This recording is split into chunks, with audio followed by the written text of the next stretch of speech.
Assalamualaikum warahmatullahi wabarakatuh. Bismillahirrahmanirrahim. Alhamdulillahirabbil alamin. Wassalatu wassalamu ala habibina Muhammadin wa ala alihi wa sahbihi ajmain. Allahumma shalli wa sallim ala sayyidina Muhammadin miftahi babi rahmatillah adada ma fi ilmillah salatan wa salaman daimaini bidawami mulkillah wa ala alihi wa sahbihi. Amma ba'd. Hadirin mustami'in mustami'at, para pemirsa televisi MJI yang dirahmati oleh Allah Subhanahu wa taala. Alhamdulillah, pada kesempatan ini kita bisa berkumpul kembali dalam keadaan sehat walafiat. Mari pada kesempatan ini kita mengkaji kalamnya Imam Ghazali, tapi terlebih dahulu mari kita membaca Fatihah untuk beliau, mudah-mudahan keberkahan dalam hidup kita dengan para ulama dan salafus soleh. Ridhaillah wa bi syafaati Rasulillah wa bi barakati hadil kitab. Al-Fatihah. Bismillahirrahmanirrahim. Alhamdulillah. Hadirin mustami'in mustami'at, para pemirsa televisi MJI yang dirahmati oleh Allah Subhanahu wa taala. Pada hakikatnya di musim-musim ini banyak kaum muslimin muslimat dibuat susah atau menderita dikarenakan penyakit corona. Kenapa tidak? Karena dengan adanya corona, keluar bebas dibatasi oleh pemerintah, sehingga tidak ayal atau tidak sedikit dari kaum muslimin, terutama dalam perekonomian, mulai menurun. Bisa dikatakan rezeki mereka mulai seret. Maka pada kesempatan ini Imam Ghazali akan memberikan nasihat kepada kita tentang kaitan rezeki kita. Sebenarnya rezeki kita ini sudah ditentukan oleh Allah Subhanahu wa taala. Di dalam hadis Rasulullah sallallahu alaihi wasallam, Imam Ghazali menukil dari hadisnya Rasulullah bahwasanya ar-rizqu maksumun mafrugun minhu. Bahwasanya rezeki seseorang itu sudah dibagi dan ditentukan masing-masing dari Allah Subhanahu wa taala. Laisa taqwa muttaqin bizaidihi. Bukan karena takwa seseorang, bukan karena dia ahli ibadah, bukan karena dia ini ahli kebaikan terus rezekinya itu bertambah, itu bukan. Wala fujuru fajirin binakisi, dan bukan karena kemaksiatan dia, bukan karena dia itu tidak sholat, bukan dia itu tidak puasa dan lain sebagainya terus rezekinya itu berkurang, bukan. Itu sudah ditentukan oleh Allah Subhanahu wa taala. Dalam arti rezeki manusia itu tidak berkurang dan tidak bertambah akibat perbuatan orang tersebut, karena tidak ada kaitannya rezeki seseorang dengan perbuatan. Maka dari itu di musim-musim ini, seperti musim adanya corona ini, janganlah kita merasa resah, karena rezeki itu sudah ditentukan oleh Allah Subhanahu wa taala. Kalau memang rezeki itu hak kita, pastilah rezeki itu akan sampai kepada kita. Sebaliknya, kalau kita berupaya maksimal untuk mendapatkan rezeki, tapi kalau memang itu bukan milik kita, maka tidak akan kesampaian rezeki itu. Seperti kita mendengarlah kisahnya Imam Malik bersama Imam Syafi'i radhiyallahu anhuma wa ardha. Dalam cerita, Imam Syafi'i bertanya kepada Imam Malik bahwasanya rezeki itu harus diikhtiari, harus diusahi baru dapat rezeki itu. Kata Imam Malik, belum tentu. Rezeki itu tidak perlu diusahai dan tidak perlu diikhtiari.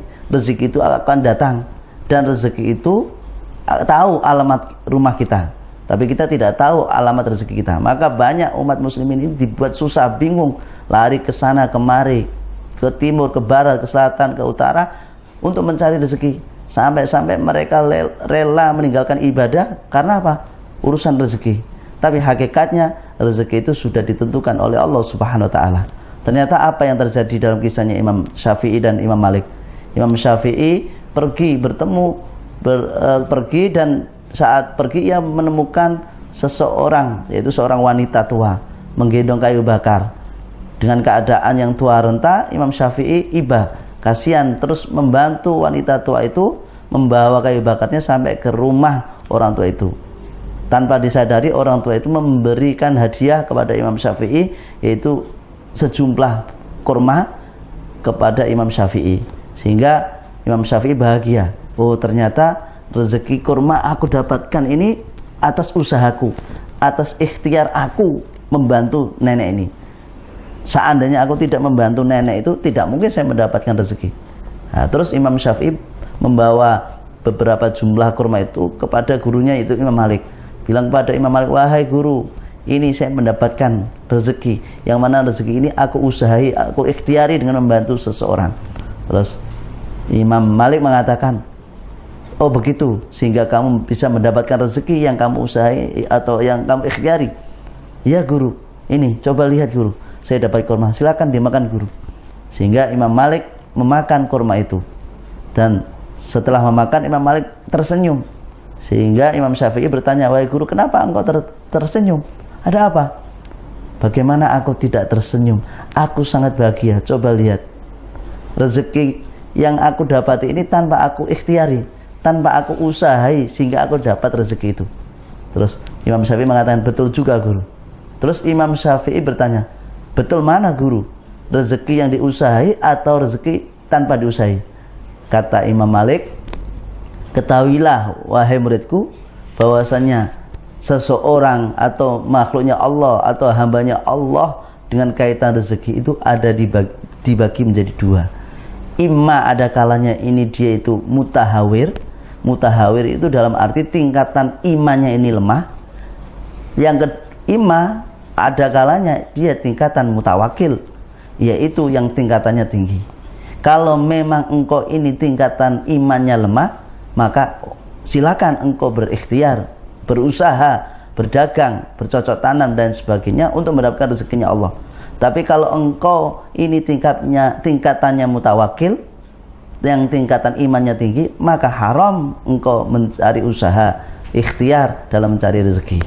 Maka di sini kata Imam Ghazali mengatakan, ternyata rezeki manusia yang selama ini dicari oleh banyak umatnya Rasulullah, bahkan ada yang sebagian lupa ibadah, itu dibagi menjadi 4. Yang pertama madmun, yang kedua maksum, yang ketiga mamluk, yang keempat adalah mau'ud.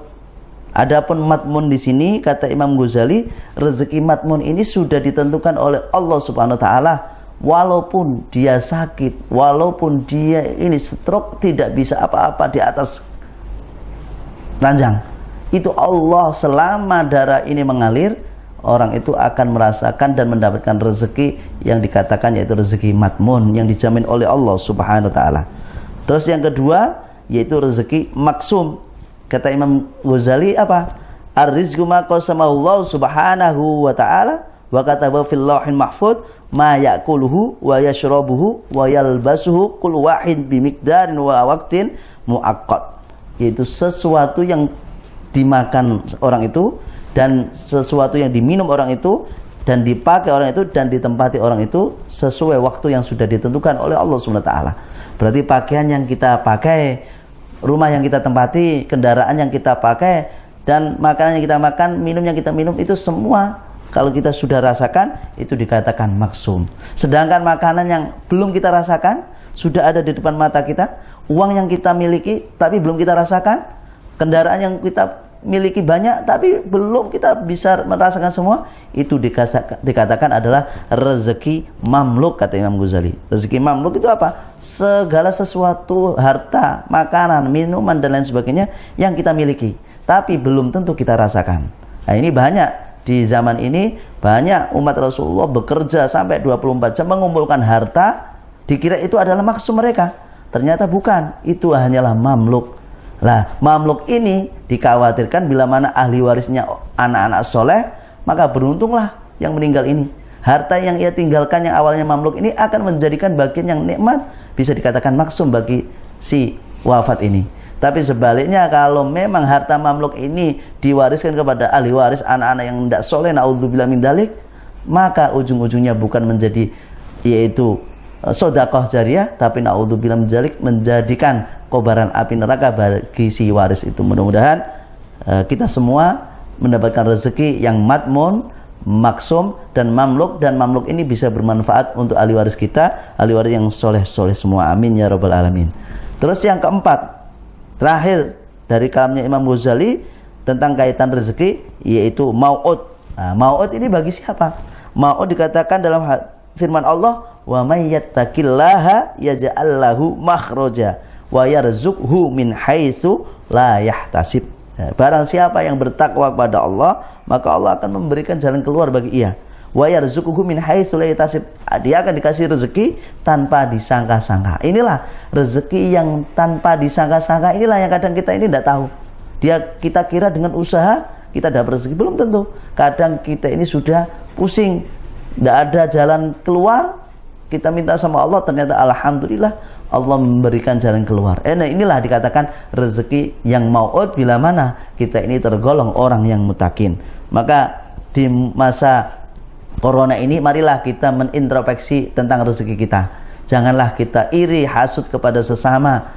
Justru kalau kita iri ataupun hasud dengan orang lain dengan kait masalah rezeki, bukan menjadikan barokah hidup kita, tapi naudzubillah min dzalik, hidup kita akan menjadi susah, bahkan menjadikan seretnya hidup kita. Maka kata orang Jawa, rezeki kita itu ibarat kita ini dimasukkan dalam kendi. Tergantung, kalau kendi ini biasanya kalau kendi untuk memasukkan air itu lubangnya besar, tapi kalau untuk mengeluarkan air itu kecil. Nah, kalau kita ini kendi itu bolongannya yang keluarnya kecil, maka sedikit demi sedikit yang masuk akan lebih sedikit. Karena apa? Pengeluarannya sedikit, pemasukannya akan sedikit. Karena apa? Tergantung. Kalau kendi itu sudah penuh, tidak akan diisi. Maka jangan sampai kita punya rezeki seperti itu. Kita punya rezeki sepertilah ibarat galon air. Kita coba lihat galon air itu keluar masuknya sama, keluarnya sama. Maka jadilah seperti itu, supaya apa? Rezeki kita ini barokah. Maka kata ulama, bagaimana seseorang ini iri dengan rezeki seseorang, sedangkan rezeki mereka sudah ditentukan oleh Allah Subhanahu wa taala. Dan seandainya seluruh orang atau penghuni muka bumi ini membantu dia untuk mendapatkan rezekinya Allah supaya dia itu kaya raya, tetapi dalam catatan ternyata dia ini tergolong orang yang miskin, maka dia akan tetap miskin.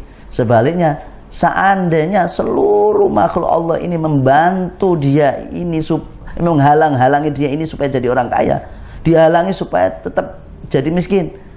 Kalau memang Allah sudah menulis dia ini menjadi orang kaya, maka dia itu tetap akan menjadi kaya.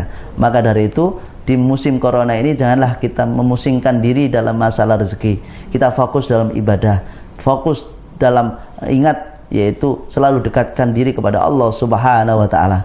Dan ada salah satu solusi yang telah dikatakan oleh ulama, bahwasanya perbanyaklah membaca sholawat dan perbanyaklah bersedekah dan perbanyaklah masuk dalam rumahnya Allah Subhanahu wa taala, terutama masjidillah. Karena dalam hadis Rasulullah SAW, Allah itu akan menurunkan bala besar di muka bumi ini, dan melihat bala yang besar di muka bumi ini, dan dia melihat orang yang memakmurkan masjid. Selama di dalam masjid itu banyak yang memakmurkan masjidillah, Allah akan menarik musibah itu.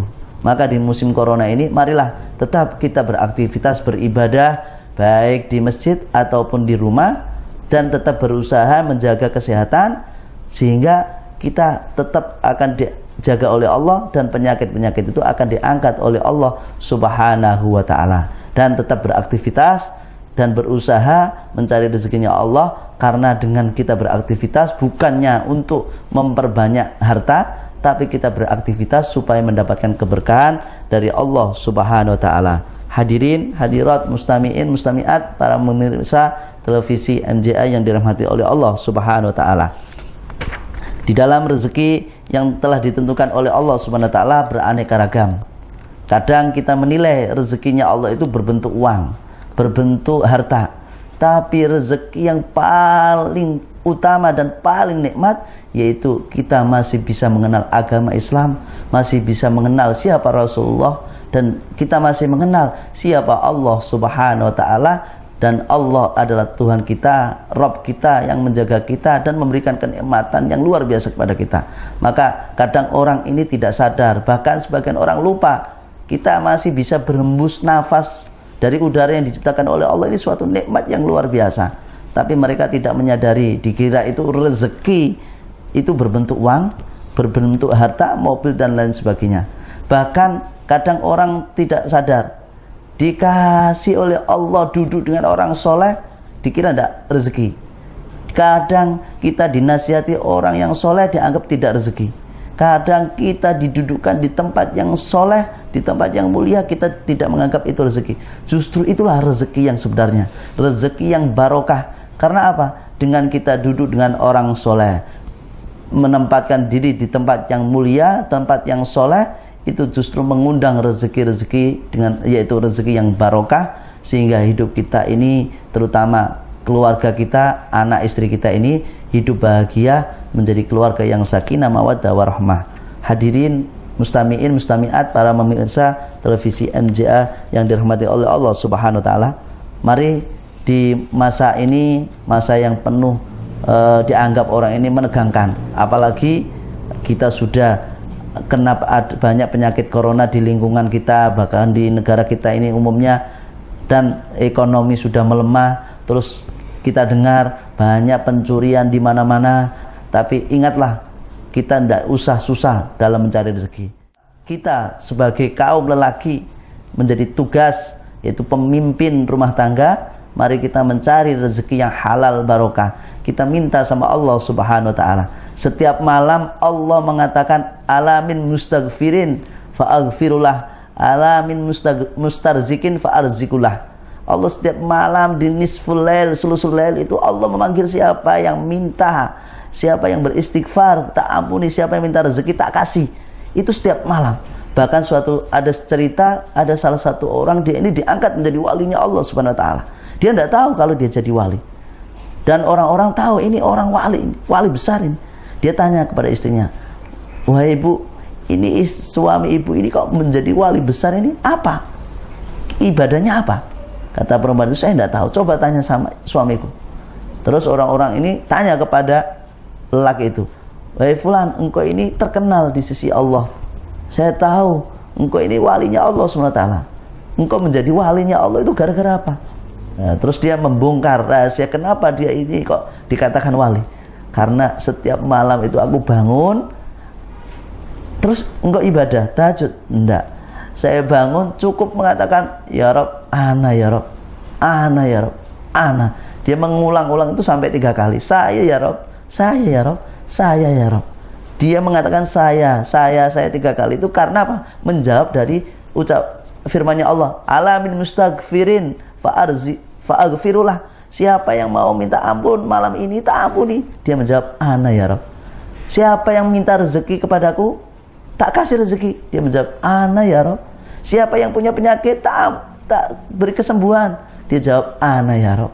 Siapa yang minta derajat tinggi, tak kasih derajat yang tinggi, ana ya Rob. Dia mengucapkan itu setiap malam, sehingga Allah mengabulkan doanya. Maka dari itu, marilah di masa-masa ini kita bangun malam, sholat tahajud, minta sama Allah Subhanahu wa taala. Kalaupun kita dikasih rezeki yang seret, kita minta sama Allah. Insya Allah, Allah tidak akan membiarkan kita. Fa'arziku, Allah akan memberi rezeki kita. Walaupun kita ini tidak punya pekerjaan, walaupun kita ini di PHK, tapi Allah banyak jalan. Allah memberikan jalan kalau kita berserah diri kepada Allah Subhanahu wa taala. Maka salah satu untuk mendapatkan rezeki yang barokah, dan kedua supaya kita ini dijaga oleh Allah, selalu berhusnudzon kepada seseorang. Apalagi di musim-musim corona, banyak orang yang suudzon kepada sesama muslim. Orang batuk dianggap corona, orang demam dianggap corona, orang flu dianggap corona, padahal itu penyakit-penyakit dari dulu sebelum ada corona.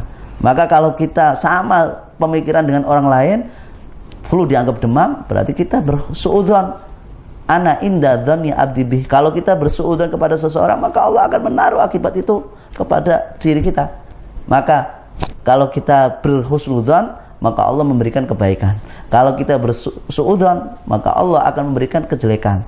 Maka sebenarnya kejadian, kenyataan peristiwa yang kita hadapi itu tergantung prasangka kita. Kalau kita berprasangka baik kepada seseorang, kepada diri kita, khususnya di saat musim-musim corona ini, mungkin rezeki kita ini kalau kita berprasangka buruk tentang diri kita, nanti kita makan apa, kita ini akan susah dan lain sebagainya, pasti Allah akan menaruh kesusahan dalam diri kita. Sebenarnya kesusahan dan kebahagiaan itu terletak dalam diri kita. Lah, terletak dalam diri kita ini tergantung kedekatan kita ini dengan Allah Subhanahu wa taala. Kalau kita dekat dengan Allah Subhanahu wa taala, insya Allah segala problem itu tidak ada. Hidup kita akan bahagia. Maka sebenarnya antara rezeki dan diri kita ini tidak ada kaitan. Rezeki itu sudah tanggung jawab Allah. Tidak kita usah memikirnya. Cuma kita ini tergolong mutahawir ataukah mutawakil.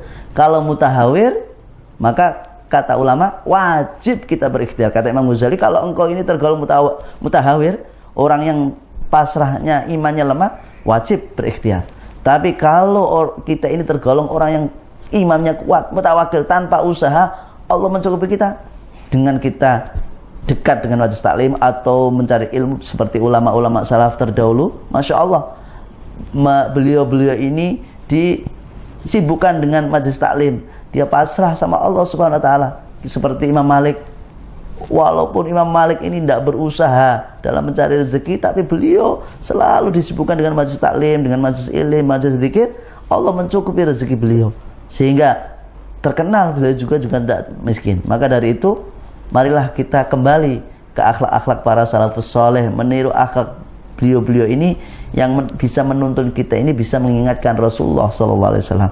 Apalagi di musim ini banyak musibah, belum lagi corona belum tuntas, ditambah erupsi gunung-gunung berapi di Indonesia ini mau meletus dan lain sebagainya, belum lagi moral akhlak para ikhwan kita ini ya naudzubillah min dzalik, kita lihat seolah-olah kita ini bisa mati berdiri. Karena apa? Melihat keadaan ini serba susah, ekonomi sudah susah, banyak penyakit, musibah di mana-mana. Tapi ingat, kita kembalikan kepada Allah Subhanahu wa taala.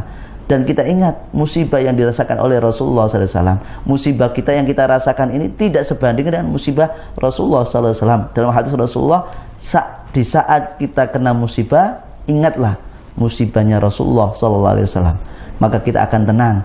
Karena tidak ada makhluk yang musibahnya terbesar di muka bumi ini kecuali Rasulullah SAW. Bagaimana Rasulullah berjuang sampai anak istri dan semuanya kena cobaan dan siksaan dari kaum-kaum kafirin, tapi Rasulullah tetap maju, tetap mengembangkan dan berjuang menegakkan agama Islam. Tapi kita ini sudah diberikan kenikmatan yang luar biasa, maka dari itu kita tetap berjuang menegakkan agama Islam dengan meramaikan masjid-masjidillah, zikir, mengingatkan Rasulullah SAW, sehingga hati kita ini bisa hidup.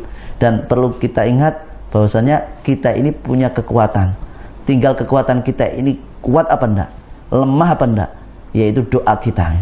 Karena kita tidak bisa apa-apa. Kita sudah berusaha secara medis, tapi masih ada kekuatan yang kita miliki. Tinggal kita kuatkah yang kita miliki ini, lemahkah yang kita miliki, yaitu doa. Karena ad-doa silahul mu'min. Doa itu adalah pedangnya seorang mukmin. Kalau pedang yang kita miliki ini lemah, maka tidak bermanfaat. Maka orang-orang dulu Masya Allah, walaupun mereka ini orang biasa, tapi doanya mustajab. Orang tua dulu-dulu Masya Allah doanya mustajab. Maka jangan sampai doa yang kita miliki ini lemah. Nah, lemahnya doa kita itu apa? Salah satunya yaitu matinya hati kita. Nah, di zaman ini, di masa-masa ini, gara-gara corona ini bisa menjadikan hati seseorang itu mati. Karena apa? Dia lebih takut corona daripada takut sama Allah SWT. Sehingga banyak pencurian. Dia menutup muka, bermasker, tapi auratnya dibuka. Sama, dia takut corona tapi tidak takut dengan api neraka. Banyak kaum wanita menutup masker, menutup wajahnya dengan masker, tapi auratnya masih dibuka-buka untuk orang lain.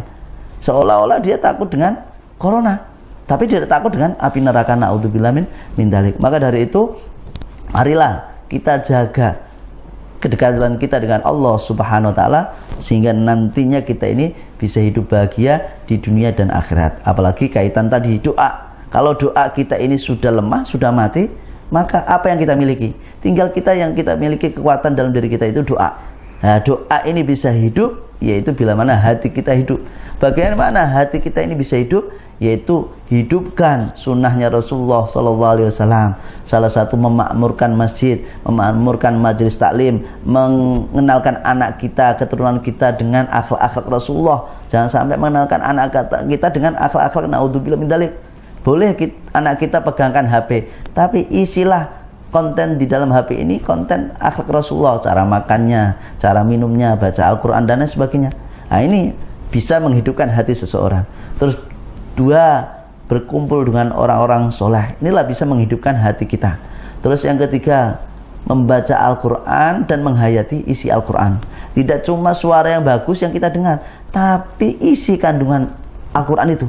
Banyak orang mementingkan suara indah, tapi tidak memperhatikan kandungan isi Al-Quran. Banyak orang yang hafal Al-Quran, banyak orang yang pintar baca Al-Quran, tapi akhlaknya na'udzubillah min dzalik tidak sesuai Al-Quran. Apakah ini pantas dikatakan hamil Quran? Tidak. Orang yang hafidhul Quran, orang yang menghafal bacaan-bacaan Al-Quran dan bisa mempraktekkan isi Al-Quran.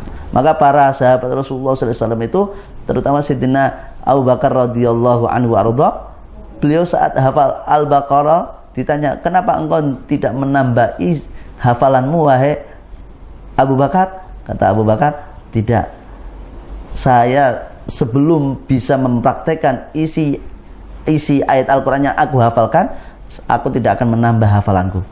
Maka para sahabat terdahulu itu sedikit saja yang mereka hafalkan, maka amal-amal perbuatan yang sesuai Al-Quran itu sudah dilakukan para mereka radhiyallahu anhum arda. Tapi sebaliknya di masa ini orang banyak hafal Al-Quran di mana-mana. Bahkan setiap rumah ada yang hafal Al-Quran, tapi naudzubillah min dzalik perilakunya tidak sesuai akhlak Al-Quran.